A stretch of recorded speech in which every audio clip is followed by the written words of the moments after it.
जादुई किताब। बहुत समय पहले की बात है। हिमालय की गोद में बसा एक छोटा सा गांव था। आरंभ ये गांव साधारण था, लेकिन यहाँ की एक पुरानी बंद पड़ी लाइब्रेरी को लेकर कई रहस्यमयी किस्से मशहूर थे। गांव के बच्चे अक्सर उस लाइब्रेरी के पास से डरते डरते निकलते थे, क्योंकि कहते थे वहाँ भूत रहता है। पर एक दिन गांव का एक जिज्ञासु लड़का अर्जुन साहस करके उस लाइब्रेरी के भीतर चला गया।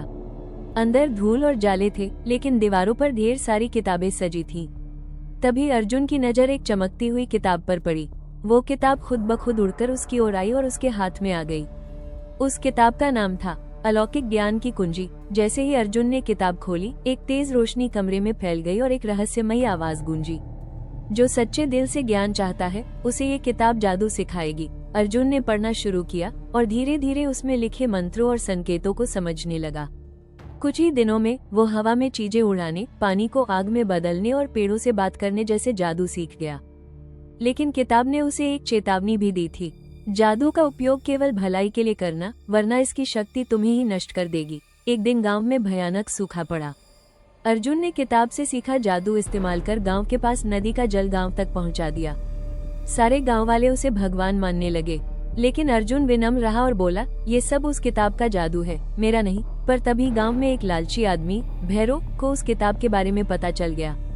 वो चुपके से किताब चुराकर अपना फायदा उठाने लगा, सोना बनाने, लोगों को डरा कर लूटने और अपने लिए महल बनाने।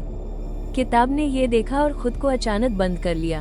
भैरव लाख कोशिशों के बाद भी उसे फिर से नहीं खोल सका। अंत में वो पागल हो गया और कहीं गायब हो गया। अर्जुन ने किताब को वापस लाइब्रेरी में रखा और दरवाजे पर ताला लगाकर लिखा, ये किताब सिर्फ नेक दिलों के लिए है। आज भी अगर कोई सच्चे दिल से उस किताब को खोजे और उसका इस्तेमाल भलाई के लिए करना चाहे, तो शायद वो फिर से खुल जाए। कहानी दर्शाती है कि असली जादू किताबों में होता है, बस दिल नेक होना चाहिए। जादू वही अच्छा होता है जो दूसरों की मदद करे। अगर दिल सच्चा हो तो जादू भी तुम्हारा दोस्त बन जाता है। हर किताब एक राज छुपाए बैठी है, बस उसे समझने वाला चाहिए।